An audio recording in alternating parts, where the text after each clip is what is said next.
Hello day students, कैसे हैं आप लोग। आई होप आप लोग एकदम बढ़िया होंगे, आपकी पढ़ाई भी अच्छी चल रही होगी। लास्ट वीडियो में हमने लाइट चैप्टर जब स्टार्ट किया था तो उसमें हमने ये देखा था कि हम चीज़ों को देखते कैसे हैं, प्लेन मिरर क्या होता है और प्लेन मिरर में इमेज कैसे बनता है, क्या क्या प्लेन मिरर में जो इमेज फॉर्मेशन हो रहा है तो इमेज की क्या क्या प्रॉपर्टी होती है वो हमने देखा था। आज के इस वीडियो में हम देखेंगे रिफ्लेक्शन ऑफ लाइट। ठीक है, क्या देखेंगे? Reflection of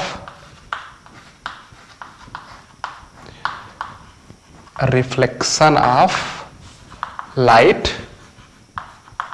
reflection of light के बाद हम रिफ्लेक्शन ऑफ लाइट में एक्चुअली हमको देखना क्या है, लॉज ऑफ रिफ्लेक्शन। पिछली वीडियो में जब हम आपको चीजों को एक्सप्लेन कर रहे थे कि कोई भी लाइट रेस आई मिरर पे पढ़ने के बाद क्या होती है, रिफ्लेक्ट होती है। ठीक है, तो किस एंगल से रिफ्लेक्ट हो रही है उसका लॉज हम देखेंगे, लॉज ऑफ रिफ्लेक्शन। ठीक है, उसके बाद हमने प्लेन मिरर पर था, उसके बाद हमारे स्फेरिकल मिरर जो होते हैं, कॉनकेव और कॉन्वेक्स मिरर, वो क्या होते हैं वो समझेंगे। ठीक है, और उनसे रिलेटेड कुछ टर्म्स को देखेंगे। ठीक है, चलिए हम स्टार्ट करते हैं अपनी वीडियोस को।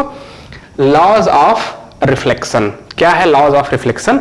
ठीक है, अब उसके लिए हमने एक ये डायग्राम बना के रखा है। ठीक है, ये हमने एक टॉर्च लिया है, आई होप आपको समझ आ रहा होगा। हमने टॉर्च से क्या किया है, लाइट ऑन किया। अब ये लाइट रेज आ रही है और लाइट रेज आने के बाद क्या पड़ रही है, यहाँ पे एक मिरर है। ठीक है, हम यहाँ लिख देते हैं, ये क्या है, एक ग्लास या मिरर। मिरर हम लोग बोलेंगे मिरर।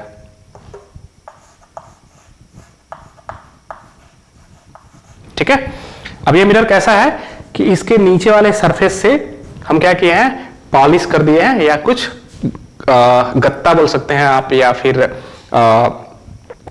इंसुलेटिंग मटेरियल कुछ भी लगा दिए हैं ताकि लाइट रेज जो भी आए वो इससे रिफ्लेक्ट होके वापस चले जाए, इसमें ना तो एब्जॉर्ब हो ना इससे कहीं इससे आर पार ना हो। ठीक है, ना तो क्या बोलते हैं हम लोग, हाँ, जो भी लाइट रेस आएंगे वो क्या होंगे, रिफ्लेक्ट हो जाएंगे। तो हमने ये किया, यहाँ पे ये बना रखा है मिरर। ठीक है, जो भी लाइट रेस यहां से आ रही हैं मिरर पे, ठीक है, इसको हम लोग बोलते हैं इंसिडेंस रे। क्या बोलते हैं? इंसिडेंस रे। ठीक है, हम लोग समझेंगे बस, ये होता है हमारा इंसिडेंस रे। ठीक है, अब ये जिस पॉइंट पे आके गिर रही हैं, ठीक है, और इस पॉइंट से ये यहां पे चली गई वापस, इसको बोलते हैं हम लोग रिफ्लेक्टिंग रेस। इसको बोलते हैं इंसिडेंट रे, ये उसको बोलते हैं रिफ्लेक्टिंग रेस। ठीक है, और जिस पॉइंट पे ये आके गिरती है, हमने क्या किया है, इस पॉइंट पे एक नॉर्मल ड्रॉ किया है। ठीक है, नॉर्मल क्या होता है, नॉर्मल मींस इस पॉइंट पे ये हमने मान के चला, ये हमारा कांच का ये ग्लास का प्लेट है, ये लाइट रेस यहां से आके गिरी। अब जिस पॉइंट पे आके गिरी है इसी पॉइंट पे नॉर्मल, नॉर्मल का मतलब क्या, इसी पॉइंट पे हम एक 90 डिग्री का एंगल बना के रखे हैं। देखिए ये वाली जो लाइन है ये एकदम सीधी है प्लेन से। ठीक है, इस सरफेस पे ऐसे रखा हुआ है, समझ लिए। ठीक है, तो ये हो गया ये इसका नॉर्मल। ठीक है, ये हो गया आपका, ये नॉर्मल है। ठीक है, हमने ये नॉर्मल बना के रखा है। नॉर्मल क्या होता है, 90 डिग्री का एंगल। ठीक है, ये हमारा क्या है, incidence rays, this is your reflected rays. ठीक है, तो जो भी हमारी इंसिडेंस रे होंगी हम उनको आई से डिनोट करेंगे। ठीक है, अब देखिए ये जो भी इंसिडेंस रेस आई हैं ये नॉर्मल से एक एंगल बना रही हैं। ठीक है, इस एंगल का हमने नाम दिया है इंसिडेंट रे, और इस एंगल को हम लोग बोलते हैं आई, एंगल आई। ठीक है, और ये नॉर्मल से जो एंगल बना रही है इसको बोलते हैं हम लोग एंगल आई, और ये नॉर्मल से ये जो रिफ्लेक्टेड रेज है, रिफ्लेक्टेड रेज ये भी एक एंगल बना रही है नॉर्मल से, इसको हम लोग बोलेंगे आर। ठीक है, angle I and angle R. ठीक है, और ये हमारा देखिए 90 डिग्री का एंगल बना रहा है, किससे, हमारा जो प्लेट है, इसको हम लोग बोलते हैं नॉर्मल। ठीक है, अब हमको देखना है क्या है laws of reflection. Laws of reflection क्या कहता है कि कोई भी लाइट रेस अगर आ रही हैं, ठीक है, और प्लेन सरफेस से टकराने के बाद अगर वो जा रहे हैं तो जिस पॉइंट पे वो टकराएंगे उस पॉइंट पे अगर हम एक नॉर्मल ड्रॉ करें, ठीक है, जिस पॉइंट से अगर हम नॉर्मल ड्रा करें तो जो इंसिडेंस एंगल होता है, ठीक है, आई, वो बराबर होता है रिफ्लेक्टेड एंगल के। जो इंसिडेंट एंगल आई होता है वो रिफ्लेक्टेड एंगल के बराबर होता है। ठीक है, लॉज ऑफ रिफ्लेक्शन पहला क्या कह रहा है कि angle I is equal to angle R. ठीक है, आप समझ रहे होंगे।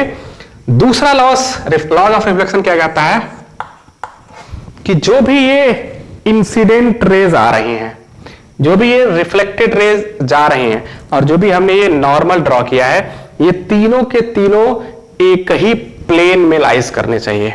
ठीक है, इंसिडेंट रेज, रिफ्लेक्टेड रेज, ठीक है, and normal, all three are lies in same plane. ठीक है, अब ये प्लेन क्या होता है, ये सेम प्लेन में है, इसका क्या मतलब है। ठीक है, चलिए इसको हम एक एग्जांपल से समझते हैं। ये एक छोटा सा हम इसको हम लोग, ठीक है, आई होप आपको ये दिख रहा होगा। अब ये वाला जो नीचे वाला जो सरफेस है, जो हम जहां पे खड़े हैं, जिस छत पे खड़े हैं, ठीक है, ये मान के चलिए ये नीचे वाला सरफेस है। ये पीछे वाली जो, ये वाली सामने वाली जो चीजें दिख रही हैं, ठीक है, मैं नीचे खड़ा हूं फर्श पे, ये सामने वाली जो दीवार दिख रही है जिसपे मैंने बोर्ड लगा रखा है, वो ये वाली दीवार है। ठीक है, मेरे घर के इस साइड में भी एक दीवार होगा, ठीक है, वो ये वाली दीवार है। इस साइड में भी एक दीवार है, वो इधर है। दीवार सामने भी है अगर हम, लेकिन दीवार हम यहां नहीं लगाए, अदरवाइज आपको दिखेगा ही नहीं। ठीक है, अब आपको बहुत सिंपल सा कॉन्सेप्ट आपने देखा होगा, आपने एक्स वाई एक्सिस देखा होगा। ठीक है, ये हम लोग बोलते हैं एक्स एक्सिस, इसको बोलते हैं वाई एक्सिस। ठीक है, बोर्ड पे देखिए ये वाला सामने वाला है एक्स एक्सिस, ये ऊपर गया वाई एक्सिस। दो एक्सिस मिलते हैं तो हमको एक प्लेन मिल जाता है। एक्स एक्सिस, वाई एक्सिस हमको दे दिया एक्स वाई प्लेन। ठीक है, देखिए अगर इस कॉर्नर को हम मान के चल रहे हैं, इधर चल रहे हैं तो एक्स, ऊपर आ रहा है वाई, और इस कॉर्नर से सामने की तरफ आ रहे हैं तो जेड। आप अपने घर के, आप घर में जो भी देखेंगे ना, एक कोना होगी जहां पे तीन दीवार आके मिल रहे हैं, ये ऊपर वाली, एक बगल वाली और एक नीचे वाली।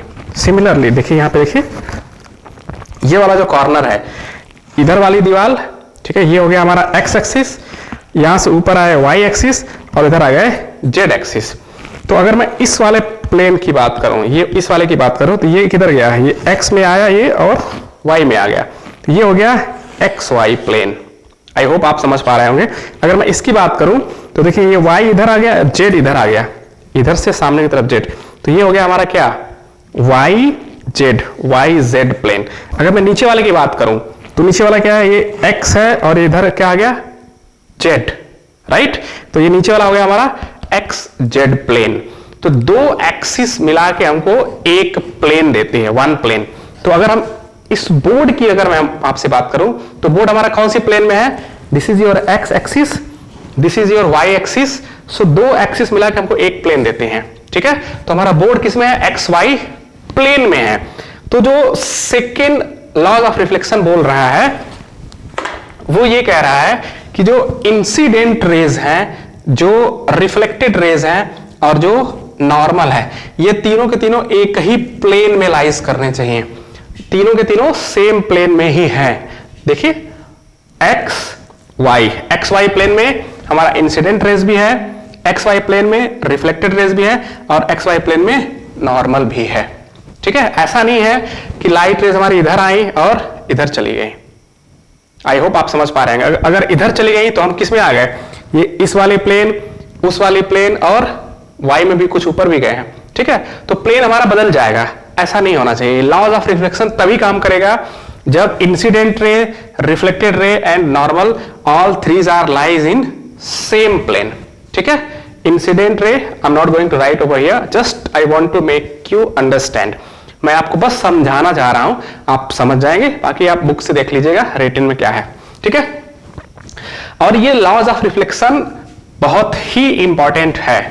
ठीक है, तो जब भी किसी पॉइंट पे कोई लाइट रेस आके गिरेंगी, ठीक है, उस पॉइंट पे देखिए सिंपली है, ये मान लीजिए हमने बनाया सरफेस, रिफ्लेक्टिंग सरफेस। ठीक है, कोई भी लाइट रेस जहां से आके गिरी, इस पॉइंट पे हम क्या करेंगे, नॉर्मल ड्रॉ कर देंगे। नॉर्मल का मतलब क्या, इसी पॉइंट पे हम 90 डिग्री का एंगल बना देंगे। आपको पता है नॉर्मल क्या होता है, यूं हो गया नॉर्मल, ठीक है। और ये नॉर्मल से जो एंगल बना रहा होगा, नॉर्मल से जो एंगल बना रहा होगा उसको हम लोग बोलेंगे इंसिडेंट एंगल। ध्यान दीजिएगा, ये एंगल नॉर्मल से भी बना रहा होगा और ये भी एंगल बना रहा है, तो आपको कंफ्यूज नहीं होना है। जब आप क्वेश्चन सॉल्व करेंगे ना इसका, तो देखिए कभी कभी ये वाला आपको एंगल देके रखेगा, ठीक है, कंफ्यूज करने के लिए आपको। बट हमारा जो इंसिडेंट एंगल होता है वो हमेशा इंसिडेंट रेस एंड नॉर्मल के बीच का एंगल होता है। तो आप इस बात को एकदम ध्यान से देखिए, ठीक है। अगर हमको ये एंगल देके रखा है, हमको पता है ये 90 डिग्री है, इसमें से सबट्रैक्ट करने के एंगल आ जाएगा, वो हमको पता है, ठीक है। चलिए, आई होप आपको ये चीजें समझ में आई होंगी, ठीक है। हाँ, तो ये सॉरी, इसको हम कंप्लीट कर लेते हैं। ये है हमारी इंसिडेंट रेस। अब जहां पे भी आके गिरी है, इस पॉइंट पे हमने नॉर्मल बना दिया, ठीक है। अब यहां पे जो भी लाइट रेस आई, ये क्या होगी, रिफ्लेक्ट होगी। तो अगर ये आई एंगल से आया है, तो ये आर एंगल से वापस जाएगा, जिसको हम लोग बोले हैं रिफ्लेक्टेड रे, ठीक है। अब चूंकि इसको रिफ्लेक्टेड रे नाम बदल गया है, इसलिए हमको ये जो एंगल का नाम है उसको भी हम लोग क्या बोले हैं, आर, ठीक है, रिफ्लेक्टेड रेस आर। बट ये लॉज ऑफ रिफ्लेक्शन के हिसाब से एंगल आई एंगल आर के बराबर है। जितने एंगल से ये आई हैं उतने एंगल पे वापस चले जाएंगे। क्या मतलब है इसका, अगर सपोज करिए ये आई का जो वैल्यू है ये 45 डिग्री है, ठीक है, नॉर्मल से, तो वो जो रिफ्लेक्टेड रेज होगी वो भी क्या होगी, 45 डिग्री पे ही वापस जाएंगी, ठीक है। कब, जब हम इसको नॉर्मल से मेजर कर रहे होंगे। अगर ये 30 डिग्री की एंगल पे आई हैं, कब, नॉर्मल से 30 डिग्री आप हमेशा ध्यान रखेंगे, तो ये 30 डिग्री पे ही वापस जाएंगे। आई होप आपको ये समझ आया होगा, ठीक है। तो लॉज ऑफ रिफ्लेक्शन सिर्फ हमारे पास दो है। पहला, इंसिडेंस एंगल रिफ्लेक्टेड एंगल के बराबर होता है, और दूसरा, incident rays, reflected rays and normal, all threes lies in same plane. I hope आपको यह समझ आया होगा, ठीक है। चलिए, अब हम आगे बढ़ेंगे अपनी वीडियो में, और आगे हम देखेंगे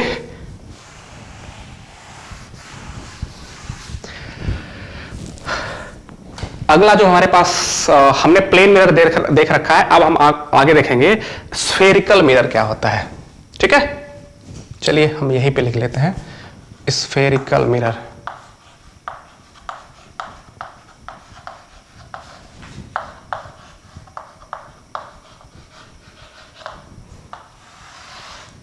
ठीक है।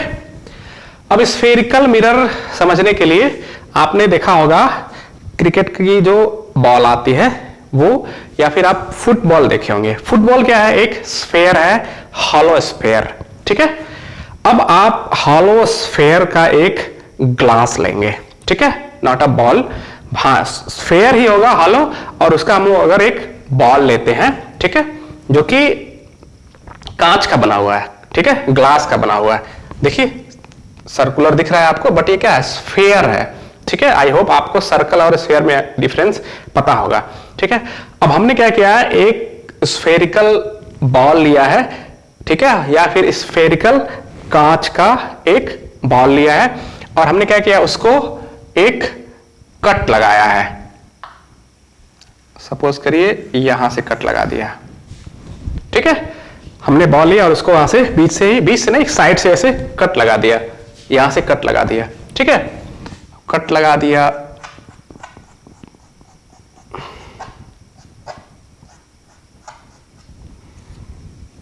आई होप आपको समझ आ रहा होगा, ठीक है। अब कट लगाने के बाद ये वाला जो, अब जैसे ही हमने एक बॉल लिया उसको बीच से काट दिया, तो ये वाला जो पोर्शन मिला, ठीक है, हमने सिर्फ इसी को कंसीडर किया है। अब ग्लास ये चूंकि कांच का था, अब हमने यहां से काट दिया है, अब हमको ये वाली एक पोर्शन मिल जाएगी। जैसे आपने देखा होगा स्पून, चम्मच देखे होंगे, चम्मच पे क्या हैंडल होता है और बाकी ऐसे रहता है, ठीक है। आई होप आप समझ पा रहे होंगे स्पून का ये वाला पोर्शन, और अगर आप ऐसे स्पून को खड़ा कर देंगे तो ये आपको ये पोर्शन दिखाई दे रहा होगा, ठीक है। अब हमको ये कांच का पार्ट मिल गया। अब हम क्या करेंगे, इसके जो ये आउटर सरफेस है इसको हम लोग क्या कर देंगे, पॉलिश कर देंगे,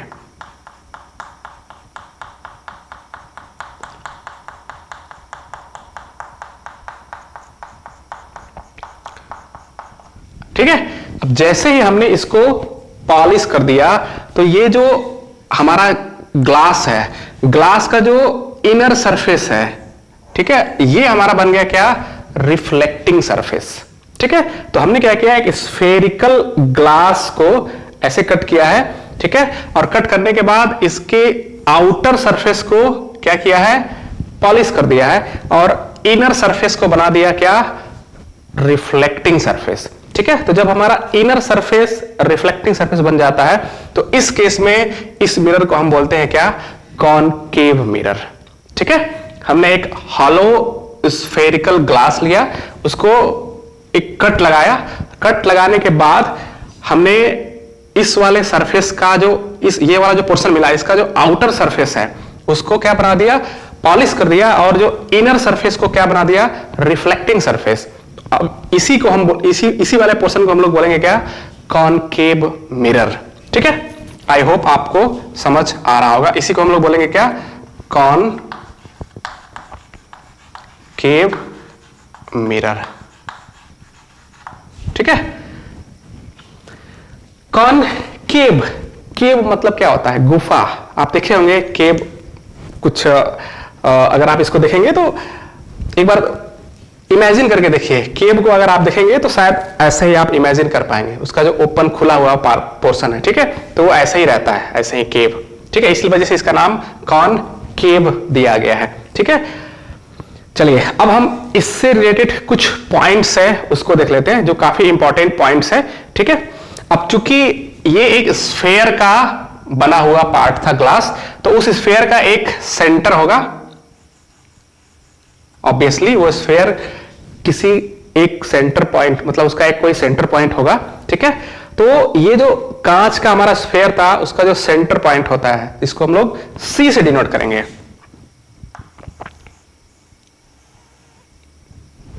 ठीक है, जो ये स्फेयर का सेंटर होगा वही सेंटर हमारा इस जो बचा हुआ हमारा पोर्शन हो गया ये ग्लास का। ठीक है, इसका भी ये सेंटर होगा। ठीक है, अच्छा, ये वाला जो पोर्शन हमने जो यहां पे कट किया है, ठीक है, हम इसका एक नाम देख सकते हैं,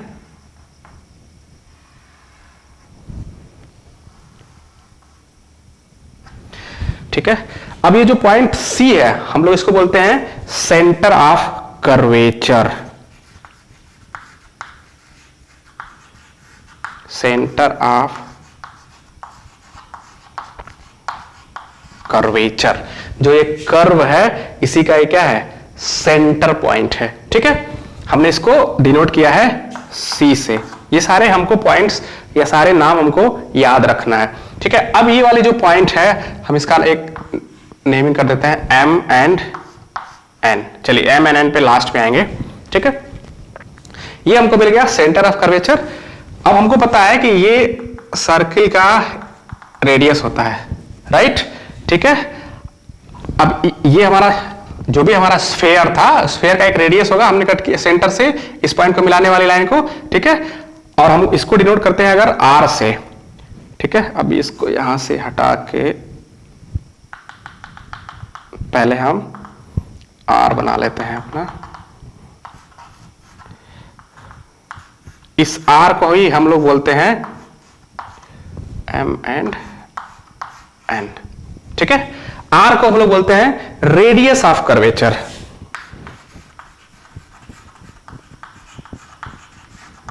रेडियस ऑफ कर्वेचर R। ठीक है, अब हमारा ये जो कर्वेचर मिला है, इस कर्वेचर का भी एक सेंटर पॉइंट होगा यहां पे। हमने इसको नाम दिया पोल। ठीक है, जो भी एक कर्वेचर है, इस कर्वेचर का जो सेंटर पॉइंट होता है हमने उसका नाम दिया क्या, पोल। ठीक है, आई होप आपको समझ आ रहा होगा। इस कर्वेचर का जो सेंटर पॉइंट होता है उसको हम लोग बोलते हैं पोल। ठीक है, अब जो लाइन इस सेंटर ऑफ कर्वेचर और इस पोल को मिलाती हुई आगे बढ़ा दीजिए आप। ठीक है, line which is connecting centre of curvature to pole is called principal axis.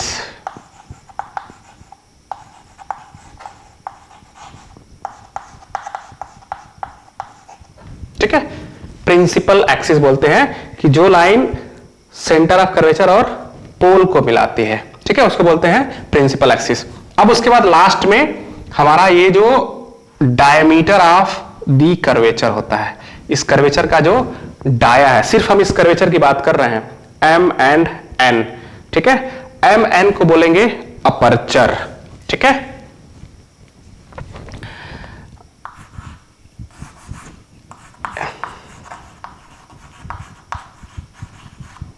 Aperture हमारा क्या है, एम एन, ठीक है, और इसी को बोलेंगे diameter, dia of the curvature, curvature का जो डाया है उसी को हम लोग बोलते हैं अपर्चर, ठीक है। कभी कभी एक 1 मार्क्स में आपसे पूछ लेगा।